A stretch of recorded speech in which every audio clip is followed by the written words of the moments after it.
Imagine you're on your last flask of healing, searching for a checkpoint in the snowy wastes. Instead, you're met with a dramatic scene, a circular arena with an enormous glaive planted in its center. Could it be? You turn to leave, but a mist gate blocks your way. From behind, you hear the chilling words, "You made a glaive mistake coming here." and when you turn back, the enormous weapon is now in the hands of Glaive Master Hodir. The boss bar appears, the music begins, and your life is about to end, is what I might say if I had any new Elden Ring information to share with you. Instead, I'm just making this up. I doubt you could even imagine that we'd be here 4 months ago, but there's barely been any news at all. Oh, Elden Ring. You'd think someone would say something about it, but instead our hopes have just been shattered with every new convention. Gamescom? No trailers. Tokyo Game Show? Nothing. Brazil Game Show? But look up the Reddit, and you'd think it would be dead, right? But it burns. It's on fire with posts about Elden Ring, full of users so desperate for news that they've actually started to pretend that the game is already out. There's a huge post ranking fictional bosses from easiest to hardest. Folks are discussing their favorite boss music, and don't even get them started on Glaive Master Hodir's sweep into heavy attack combo. Glaive Master Hodir was the first boss they created, I think, and it seems like no one knows how to beat him. But I do. Just like you kill any meme, the way to beat this meme boss is to make him popular. So, by bringing him to my audience, I hereby claim that I'm the first to defeat Glaive Master Hodir. All of this fake lore and fake bosses got me thinking, since it's unlikely we'll get Elden Ring news until the Game Awards in December, and since everyone's going hollow waiting, let's do something to pass the time. Earlier this year, we ran the prosthetic art challenge for Sekiro, which was really fun, and today I'm excited to announce the first art challenge for Elden Ring. It's going to be an effort to give form to fictional bosses, but they have to be inspired by regional folklore and the limited information on Elden Ring that we already have. If you're interested in competing, tune in to the end of the video where I'm going to go over the finer details, and if you're not interested, keep listening because there is still a ton of Elden Ring news I haven't shared on this channel yet, coming soon.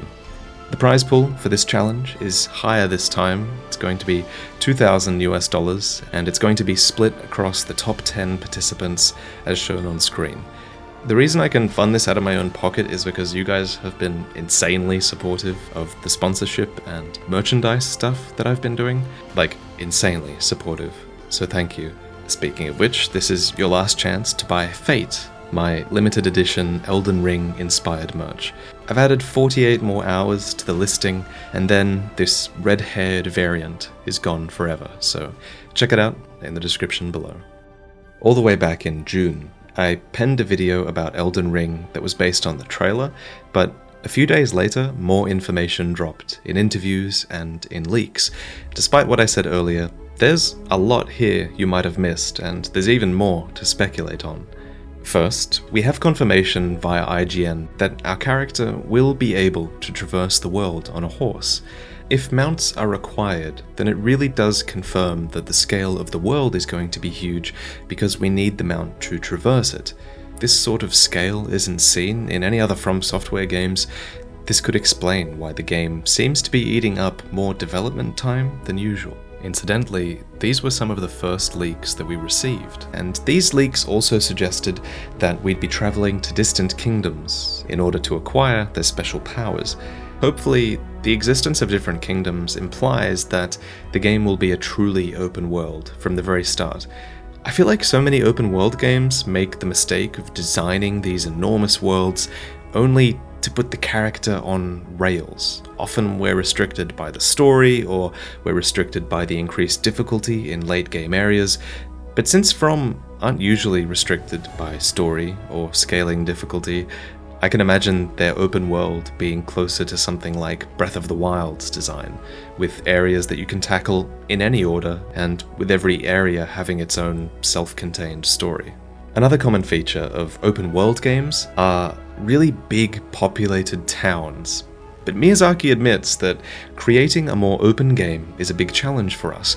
If we were to add towns on top of that, it would become a bit too much, so we decided to create an open world style game focused on what we're best at, and what they're best at is definitely not populated, heavily voice-acted towns. So, villages will be the dark, dungeon-like ruins that you've come to expect from us. Usually, when games build really populated towns into them, they often serve as a sort of reprieve from travel and combat. They're a chance for your character to chat and trade with NPCs, and also to develop the story a little bit more. The closest parallel to something like this in From games are their hub worlds like Firelink Shrine, which give you a break from the endless death in the overworld. But if Elden Ring's open world has you doing things like gathering resources, or finding traders, navigating, or just looking for non-combat secrets, then man, that's plenty of relaxation for me. I always get kind of bored chatting to NPCs in towns, so I'm not sad to see this go. But I do wonder, what's their excuse going to be for everyone in the world being dead again? Maybe a sort of Ragnarok, perhaps? So, while Miyazaki considers the gameplay to be in the same genre as Dark Souls, he also goes on to state that with a larger world, new systems and action mechanics inevitably become necessary. In that sense, I think that Elden Ring is a more natural evolution of Dark Souls. The more extensive world will form the base of Elden Ring's gameplay, and its mechanics are designed with that type of environment in mind. That's pretty vague, but let me try to contextualize his statements by using other open world games as examples. So when he says that new systems will become necessary as a result of the open world, maybe he's talking about things like preparation mechanics that make use of resources in the world, like alchemy in The Witcher 3, which lets you prepare for certain types of combat by giving you certain types of buffs. He could be talking about a crafting system where you create tools and weapons from the resources around you, like in Horizon Zero Dawn, or even weapon maintenance systems like in Metro Exodus. He could even be talking about survival mechanics where the world itself is your enemy and is the gameplay, and you might need to take the weather or your hunger or body warmth into account.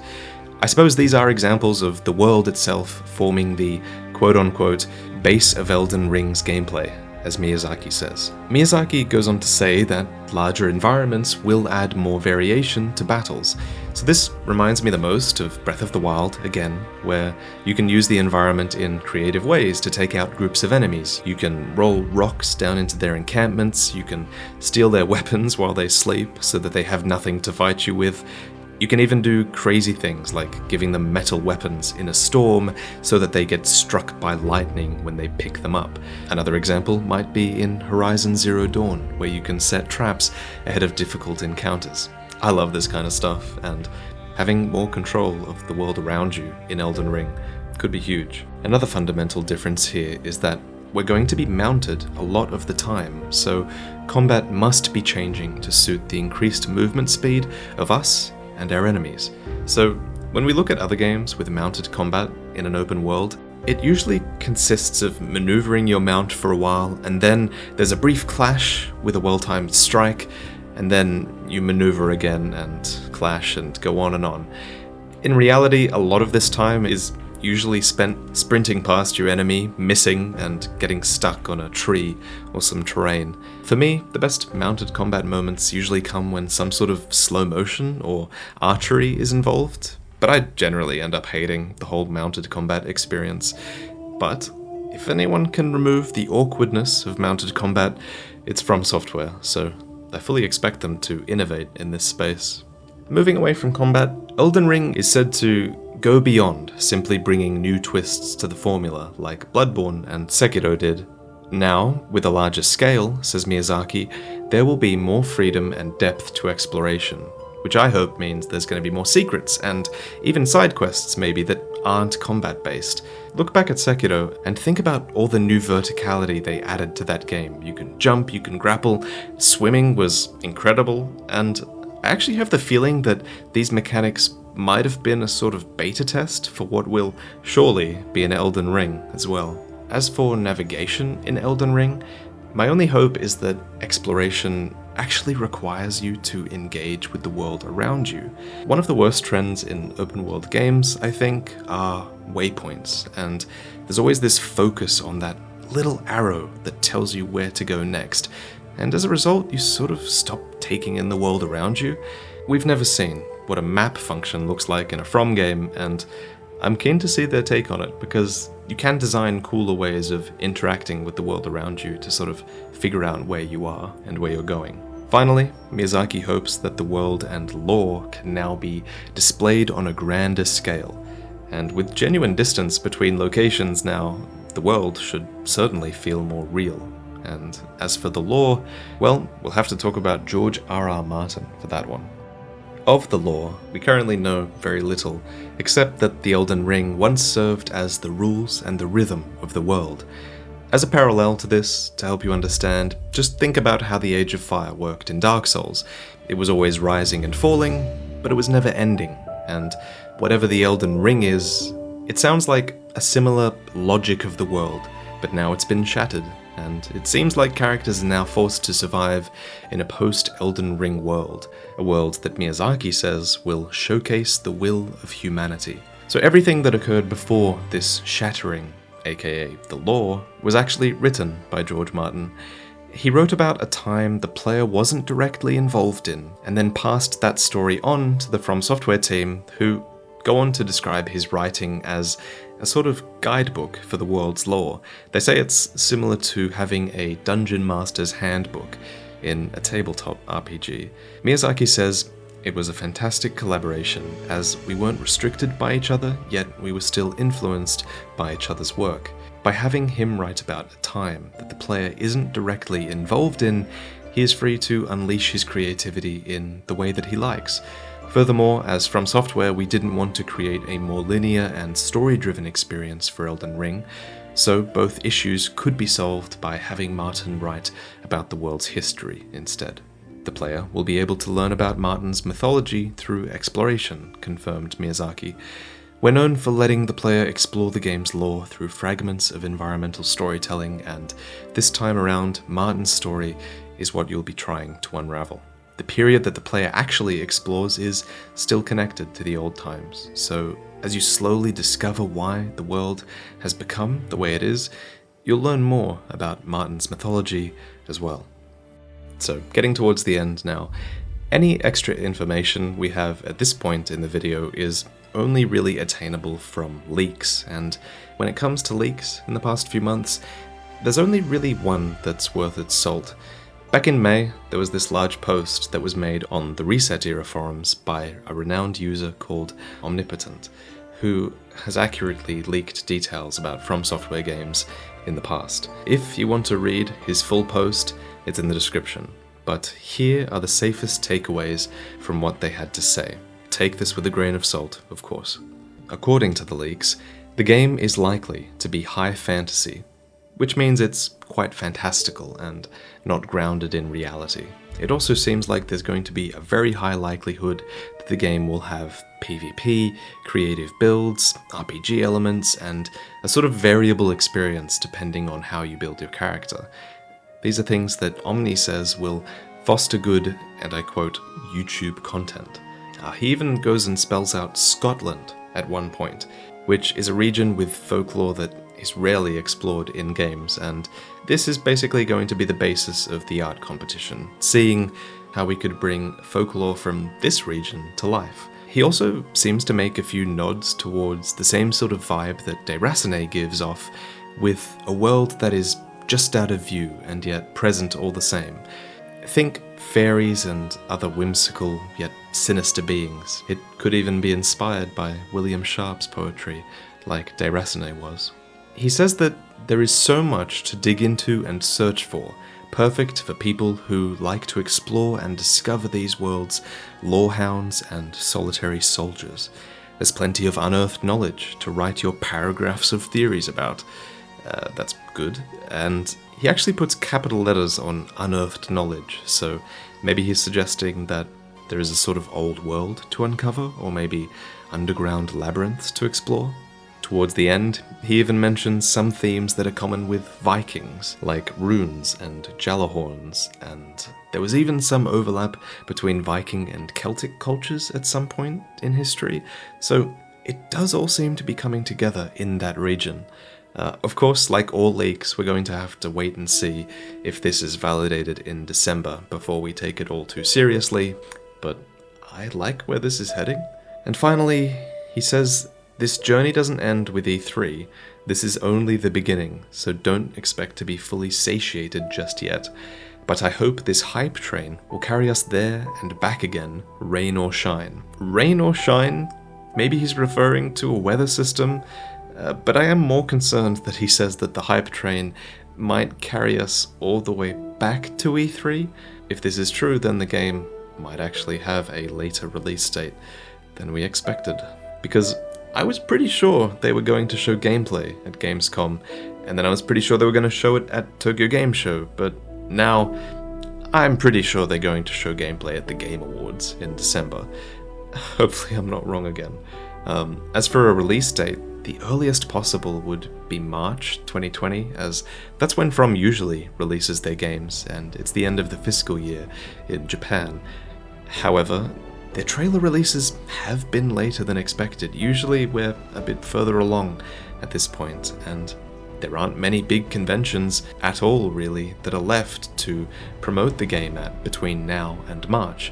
Additionally, the game's scope is way bigger than recent titles, so I honestly wouldn't be surprised if Elden Ring was the first title in a while to buck the trend, and it might actually be released later in the year.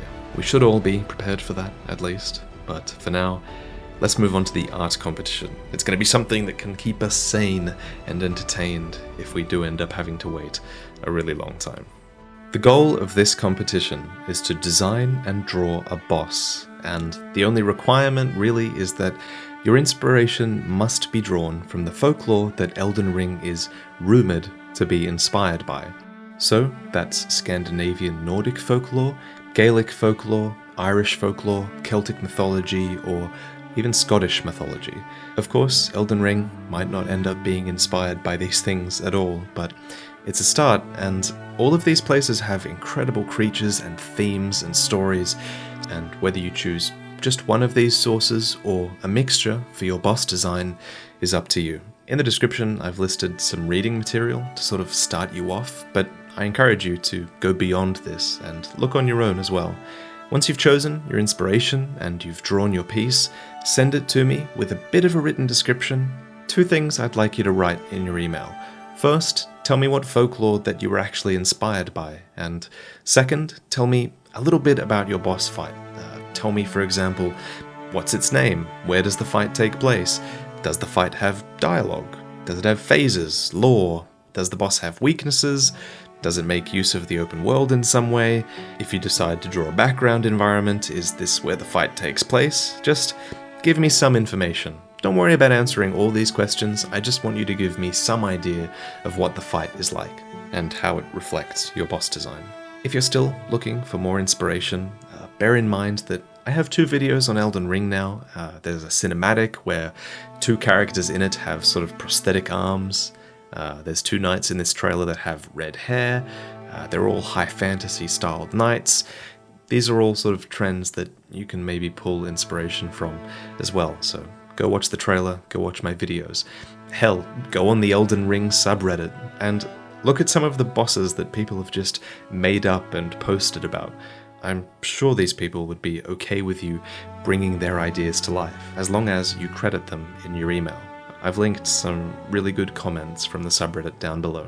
Assuming this contest goes well, at least the top 10 winners will be featured in a video, and there will be special mention to other contestants as well.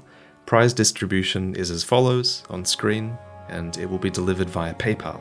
You have until midnight on the 23rd of November, PST, to email your art to elden-ring-challenge@gmail.com. Remember to include a written description of the folklore you were inspired by, tell me how the boss fight works, list your artist portfolio, social media, and also your PayPal address in case you win.